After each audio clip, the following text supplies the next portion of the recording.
আসসালামু আলাইকুম। আমন্ত্রণ বাংলা ভিশন সংবাদে আপনাদের সাথে আছি মামুন আব্দুল্লাহ। শুরুতেই বিআরবি কেবল সংবাদ শিরোনাম। হবিগঞ্জে বিএনপি নেতাকর্মীদের সাথে পুলিশের সংঘর্ষ, 20 জন গুলিবিদ্ধ সহ আহত শতাধিক। বেগম জিয়াকে মুক্তি না দিলে গণ আন্দোলনের হুঁশিয়ারি। সংলাপ করে লাভ নেই মন্তব্য মির্জা ফখরুলের। খালেদা জিয়ার বিষয়ে মতামত শিগগিরই স্বরাষ্ট্র মন্ত্রণালয়ে পাঠানো হবে জানালেন আইনমন্ত্রী।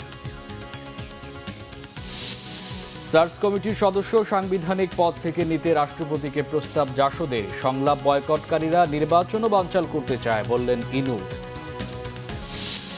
বাংলাদেশের ফুটবলে নারী জাগরণ, ভারতকে হারিয়ে সাফ অনূর্ধ্ব 19 ফুটবলের চ্যাম্পিয়ন, ইতিহাস রচনা, মাঠে সাক্ষী হাজারো দর্শক।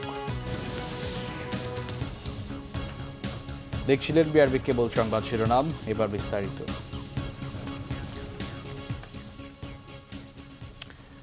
হবিগঞ্জে গতকাল বিএনপি নেতাকর্মীদের সাথে পুলিশের সংঘর্ষে 20 জন গুলিবিদ্ধ সহ আহত হয়েছেন শতাধিক নেতাকর্মী। এ সময় শহরটি রণক্ষেত্রে পরিণত হয়।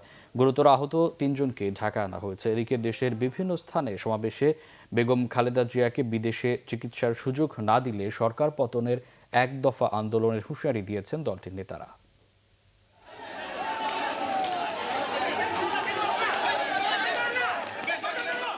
বেগম খালেদা জিয়ার নিঃশর্ত মুক্তি ও বিদেশে উন্নত চিকিৎসার দাবিতে বুধবার সমাবেশের কর্মসূচি ছিল 6 জেলায়। এ উপলক্ষে হবিগঞ্জে বিএনপি নেতাকর্মীদের সাথে বেলা 2টা থেকে সংঘর্ষ শুরু হয়। পুলিশ অন্তত অর্ধশত রাউন্ড রাবার বুলেট ও টিয়ার শেল নিক্ষেপ করে। সংঘর্ষে পুলিশ সহ শতাধিক নেতাকর্মী আহত হন। এর মধ্যে 20 জন গুলিবিদ্ধ হয়। আশঙ্কাজনক অবস্থায় জেলা ছাত্র দলের 3 নেতা শাহ রাজীব আহমেদ রিঙ্গন, আব্দুল আহাদ তুষার ও সাইদুর রহমানকে ঢাকায় আনা হয়েছে। প্রত্যক্ষদর্শীরা জানায়, শহরের শায়েস্তানগর এলাকায় দলীয় কার্যালয়ের সামনে সমাবেশের আয়োজন করে বিএনপি। বেলা 2টার কিছু আগে নেতাকর্মীরা সমাবেশ স্থলে যাবার পথে শায়েস্তানগর পয়েন্টে তাদের সাথে পুলিশের সংঘর্ষ বাধে। তবে পুলিশের দাবি, বিএনপির নেতাকর্মীরা পুলিশের ওপর হামলা করলে সংঘর্ষ শুরু হয়। আমাদের যারা ফোর্স অফিসার আছে সবাই শান্তিপূর্ণভাবে ছিল, কিন্তু ওদের যখন ঢাকা থেকে লিডার আসছে তারপর ওরা বিভিন্ন দিক থেকে মিছিল নিয়ে আসে, হঠাৎ করে আমাদের উপর অতর্কিতে হামলা চালায়। আর আমরা জানমালের নিরাপত্তা রক্ষার জন্য তারপর আমরা প্রয়োজনীয় ব্যবস্থা নিই। এদিকে পুলিশের কড়া বেষ্টনীতে বিকেল 3:30টার দিকে সংবাদ সম্মেলন করেছেন বিএনপির স্থায়ী কমিটির সদস্য ডক্টর খন্দকার মোশাররফ হোসেন। তিনি অভিযোগ করেন, তাদের সমাবেশে যেতে বাধা দিলে পুলিশের সাথে সংঘর্ষ হয়। অবিলম্বে বেগম জিয়ার মুক্তি আর বিদেশে চিকিৎসার সুযোগ দেওয়ার দাবি জানান তিনি। এই সমাবেশ করতে দেওয়া হলো না।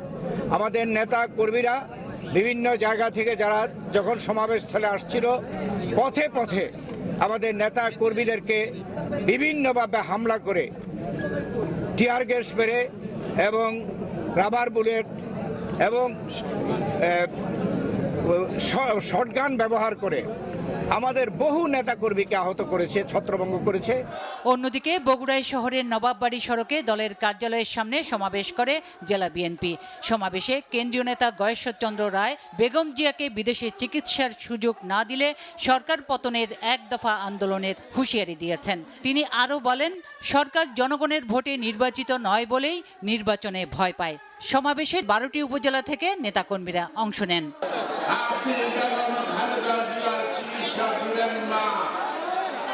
এটা জাতির সামনে সুস্পষ্টভাবে বলতে হবে।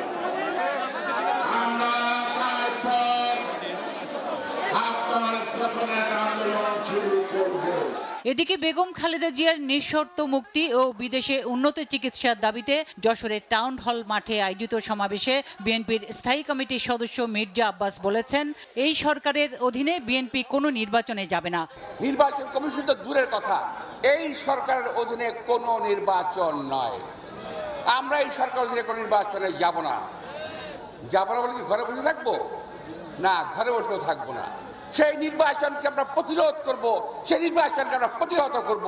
যে নির্বাচন একদলীয় নির্বাচন হবে, সেই নির্বাচন আমরা বাংলাদেশের মানুষ কখনো গ্রহণ করবে না।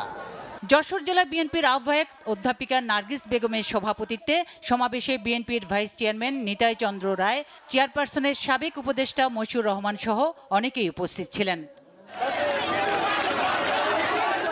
অন্যদিকে দিনাজপুরে শহরের জেল রোডে দলীয় কার্যালয়ের সামনে সড়কে আয়োজিত সমাবেশ থেকে বিএনপির স্থায়ী কমিটির সদস্য নজরুল ইসলাম খান বেগম খালেদা জিয়ার নিঃশর্ত মুক্তি ও সুচিকিৎসার দাবি জানান। তাকে অন্যায়ভাবে কারাদণ্ড দেওয়া হয়েছে, তার সুচিকিৎসার ব্যবস্থা করতে হবে। সুচরিতা সূচি, বাংলা ভিশন, নিউজ ডেস্ক। আমরা যারা এদিকে বিএনপি মহাসচিব মির্জা ফখরুল ইসলাম আলমগীর গতকাল বলেছেন, নির্বাচন কমিশন গঠনের সংলাপ করে লাভ নেই, আগে নিরপেক্ষ সরকারের অধীনে নির্বাচনের ব্যবস্থা করতে হবে।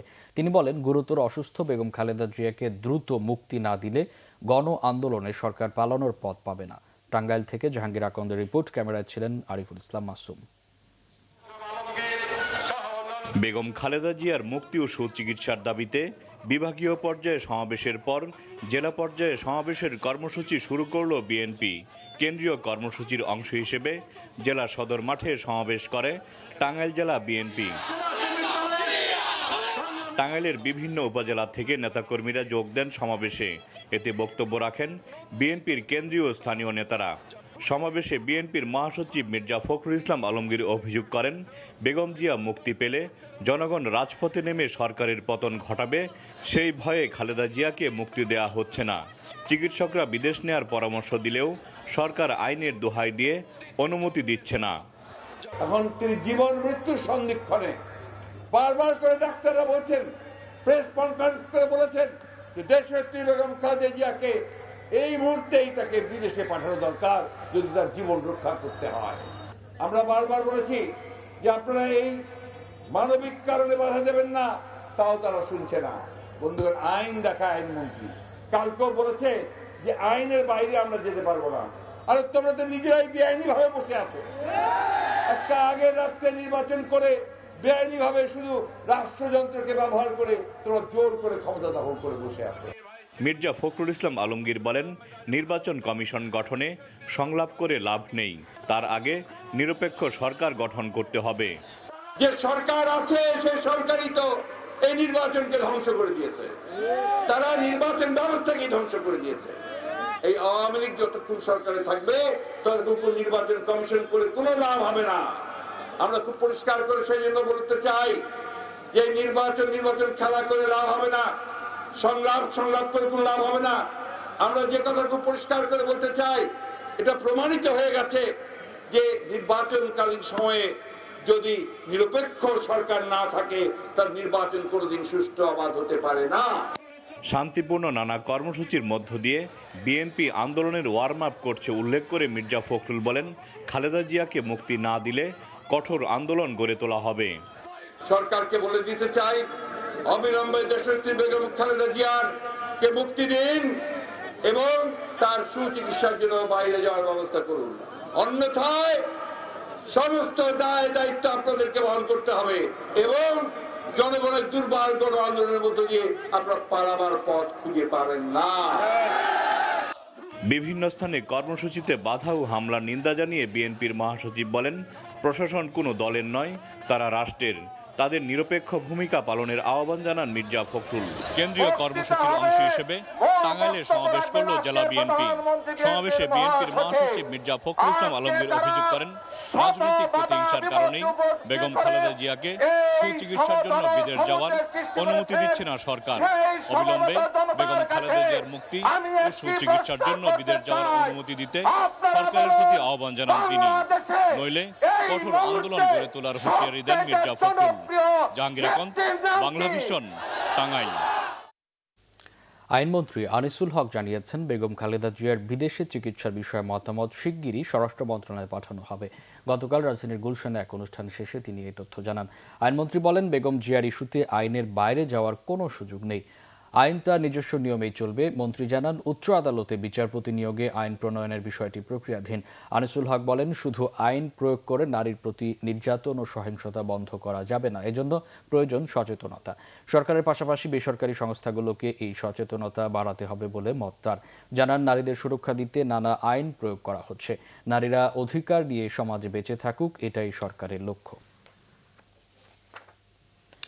নির্বাচন কমিশন গঠনে সার্চ কমিটির জন্য কোনো নাম দেয়া উচিত নয় বলে মনে করে জাসদ। বিচারপতি কর্ম কমিশনের চেয়ারম্যান বা মহা হিসাব নিরীক্ষকের মতো সাংবিধানিক পদের ব্যক্তিদের এই কমিটির সদস্য করার প্রস্তাব দিয়েছে দলটি।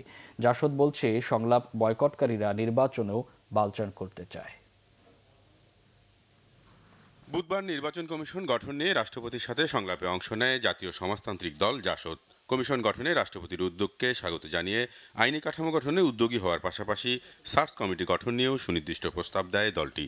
এই নির্বাচন কমিশনের গঠন নিয়ে যে বিব্রতকর অবস্থা 5 বছর পর পর হয়, তার থেকে স্থায়ী সমাধান করার জন্যে মহামান্য রাষ্ট্রপতি যেন তার ভূমিকা গ্রহণ করেন, ভবিষ্যতে একটা আইনি কাঠামো তৈরি করার জন্যে সার্চ কমিটি, অনুসন্ধান কমিটি, এটা সাংবিধানিক সংস্থার থেকে হয় বাঞ্ছনীয়। সেই জন্যে আমরা জাসদের তরফ থেকে কোনো নাম প্রস্তাব করা সমীচীন মনে করিনি। রাষ্ট্রপতি সংলাপ নিয়ে বিএনপি সহ বিরোধী রাজনৈতিক দলগুলোর সমালোচনারও জবাব দেয় জাসদ সভাপতি। নির্বাচন কমিশন গঠনের যে সংলাপকে যারা নাটক বলছেন বা প্রহসন বলছেন, তাদের উদ্দেশ্যে শুধু বলবো যে সংলাপের গেলে না তখন বুঝবেন প্রহসন না ভালো জিনিস। যারা নির্বাচনই বানচাল করতে চান তারা সংলাপও বানচাল করবেন। সুতরাং বিএনপি তো 14 সাল এবং 18 সাল দুবার নির্বাচন বানচাল করার চক্রান্ত করেছিল। সুতরাং তারা আগামী নির্বাচনটা বানচাল করার চক্রান্তের অংশ হিসাবে সংলাপটা বানচাল করতে চাচ্ছেন, যেটা দুঃখজনক আর কি। রকুনুজ্জামান, বাংলা ভিশন, ঢাকা। 6 দিনের রাষ্ট্রীয় সফরে গতকাল মালদ্বীপের রাজধানী মালে পৌঁছেছেন প্রধানমন্ত্রী শেখ হাসিনা। বিমানবন্দরে প্রধানমন্ত্রীকে দেওয়া হয়েছে লাল গালিচা সংবর্ধনা। সফরে শিক্ষা, স্বাস্থ্য, বন্দি বিনিময় এবং দ্বৈত কর পরিহার সহ 4টি চুক্তি এবং 2টি সমঝোতা স্মারক সই হতে পারে। দেশটির প্রেসিডেন্ট ইব্রাহিম মোহাম্মদ সলিহের আমন্ত্রণে তার এই সফর। নীল জলরাশির দ্বীপ রাষ্ট্র মালদ্বীপের স্থানীয় সময় বিকেলে ভেলেনা আন্তর্জাতিক বিমানবন্দরে অবতরণ করে প্রধানমন্ত্রী শেখ হাসিনাকে বহনকারী বিশেষ বিমানটি। বিমানবন্দরে তাকে অভ্যর্থনা জানান দেশটির পররাষ্ট্র প্রতিমন্ত্রী সহ ঊর্ধ্বতন কর্মকর্তারা। এরপর প্রধানমন্ত্রীকে দেয়া হয় লাল গালিচা সংবর্ধনা।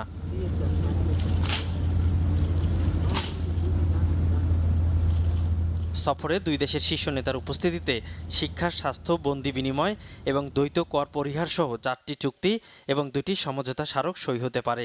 এছাড়া প্রধানমন্ত্রী শেখ হাসিনার সাথে মালদ্বীপের ভাইস প্রেসিডেন্ট ফয়সাল নাসিম, পার্লামেন্টের স্পিকার মোহাম্মদ নাশিদ এবং দেশটির প্রধান বিচারপতির সৌজন্য সাক্ষাৎ করবেন। 23শে ডিসেম্বর মালদ্বীপের পার্লামেন্টে ভাষণ দেওয়ার পাশাপাশি 24 ডিসেম্বর মালেতে প্রবাসী বাংলাদেশিদের সংবর্ধনায় ভার্চুয়ালি যোগ দেবেন প্রধানমন্ত্রী। সফরে দক্ষিণ এশিয়ার দেশ দুটির মধ্যে বন্ধুত্বের প্রতীক হিসাবে মালদ্বীপকে বাংলাদেশ 13টি সামরিক যান উপহার দেবে। এর আগে বাংলাদেশ বিমানের একটি বিশেষ ফ্লাইটে বুধবার ঢাকা ছাড়েন প্রধানমন্ত্রী। হজরত শাহজালাল আন্তর্জাতিক বিমানবন্দরে তাকে বিদায় জানান মন্ত্রিপরিষদের সদস্য, কূটনৈতিক করে ডিন সহ সামরিক বেসামরিক প্রশাসনের ঊর্ধ্বতন কর্মকর্তারা। সফর শেষে 27 ডিসেম্বর বিকেলে ঢাকা ফেরার কথা রয়েছে প্রধানমন্ত্রী শেখ হাসিনার। সৈয়দ আব্দুল মুহিত, বাংলা ভিশন, ঢাকা। দেশ জুড়ে বাড়তে শুরু করেছে শীতের প্রকোপ। কনকনে শীত আর ঘন কুয়াশার কারণে উত্তরাঞ্চলের বেশ কয়েকটি জেলার উপর দিয়ে বইছে মৃদু শৈত্যপ্রবাহ। বুধবার দেশের সর্বনিম্ন তাপমাত্রা ছিল পঞ্চগড়ের তেঁতুলিয়ায় 8.8 ডিগ্রি সেলসিয়াস। শীতজনিত রোগের প্রকোপও বাড়ছে। দেশের সর্ব উত্তরের জেলা পঞ্চগড় সহ উত্তরাঞ্চলে শীতের প্রকোপ বাড়ছেই। উত্তর দিক থেকে বয়ে আসা হিমালয়ের হিম বাতাসে পড়ছে কনকনে শীত। রাতের শেষ ভাগে তাপমাত্রা আরও কমছে। ঘন কুয়াশা আর তীব্র শীতে জনজীবন বিপর্যস্ত। ঘর থেকে বের হতে না পারায় বিপাকে শ্রমজীবী মানুষ। আবহাওয়া অধিদপ্তর জানায়, মঙ্গলবার দেশের সর্বনিম্ন তাপমাত্রা ছিল তেঁতুলিয়ায়। উত্তরাঞ্চলের পাশাপাশি রংপুর, খুলনা, যশোর, চুয়াডাঙ্গা, বরিশাল, মাদারীপুর সহ আরও বেশ কিছু জেলায় শীতের তীব্রতা রয়েছে। তবে রাজধানী ঢাকায় তাপমাত্রা রেকর্ড করা হয়েছে 15 ডিগ্রি সেলসিয়াস। মৃদু শৈত্যপ্রবাহ সহ শীতের তীব্রতা অব্যাহত থাকবে বলেও জানিয়েছে আবহাওয়া অধিদপ্তর। এই পরিস্থিতি থাকবে, শীতের অনুভূতির তীব্রতা থাকবে, তাপমাত্রা বৃদ্ধি পাওয়ার সামান্য সম্ভাবনা আছে, কিন্তু শীতের অনুভূতি যে একদম বিলীন হয়ে যায় তা হবে না। শীতের অনুভূতি থাকবে, শৈত্যপ্রবাহ না থাকলেও শীতের অনুভূতি থাকবে। এদিকে শীতের প্রকোপের সঙ্গে সঙ্গে বাড়ছে শীতজনিত রোগও। শিশুদের নিয়ে হাসপাতালে ছুটছেন স্বজনরা। নাকদা পানি আসে, ঠান্ডা, গলার একটু শব্দ আসে। সর্দিতে গরমে পাতলা পায়খানা শুরু হয়েছে, এর জন্য এখানে আসা। দেশের বিভিন্ন অঞ্চল থেকে রোগী আসছে রাজধানীর হাসপাতালগুলোতে। জ্বর, সর্দি, কাশির পাশাপাশি অ্যাজমা, শ্বাসকষ্টজনিত রোগের আক্রান্ত শিশুরাও চিকিৎসা নিতে আসছে। ব্রঙ্কোলাইটিস, নিউমোনিয়া, এই রোগীগুলি, ব্রঙ্কোনিউমোনিয়া এই রোগীগুলি বেশি। আর পাতলা পায়খানা এবং বমি নিয়ে ডায়রিয়ার রোগী আছে। তারপর অ্যাকুট গ্যাস্ট্রোএন্টারাইটিস যেটাকে আমরা বলি, যেটা বমি এবং পাতলা পায়খানা দুইটাই সমন্বয় থাকে, সেই ধরনের রোগীগুলি বেশি আছে। শীত মৌসুমে শিশুদের এসব রোগের হাত থেকে রক্ষায় গরম কাপড় পরানো, পরিষ্কার পরিচ্ছন্ন থাকা সহ স্বাস্থ্যবিধি মেনে চলার পরামর্শ দিয়েছেন চিকিৎসকরা। ঠান্ডা কাশি লাগলে যে ডাক্তারের কাছে দৌড়াতে হবে তা না, আপনি বাসায় বসেই ট্রিটমেন্ট করেন। ইনিশিয়াল পর্যায়ে তাকে নাকটা ক্লিয়ার করে দেন। যে বাচ্চাগুলো 6 মাসের নিচে বয়স তাদেরকে ঘন ঘন বুকের দুধ খান, নাকটা পরিষ্কার করে দেন। আপনার বাচ্চা যদি শ্বাসকষ্ট বেশি হয়, বুকের নিচে খাঁচার নিচে বসে যায়, তার শ্বাসকষ্ট বেশি হচ্ছে, এইগুলো ডাক্তারের কাছে নিয়ে আসেন। ডাক্তার দেখার পরে ডিসিশন নেবে রোগীগুলো ভর্তির দরকার কি, আদার্স কোনো ট্রিটমেন্টের দরকার কি। সৈকত সাদিক, বাংলা ভিশন, ঢাকা। বিবাহিত ও অন্তঃসত্ত্বা ছাত্রীদের বিশ্ববিদ্যালয়ের হলে না থাকার বিধান বাতিলের সুপারিশ করেছে ঢাকা বিশ্ববিদ্যালয়ের প্রভোস্ট স্ট্যান্ডিং কমিটি। বুধবার সন্ধ্যায় এক বৈঠকে এই সুপারিশ করা হয়। তবে অন্তঃসত্ত্বা ছাত্রীদের পরিবারের সঙ্গে থাকাই সমীচীন বলেও অভিমত দিয়েছে প্রভোস্ট কমিটি।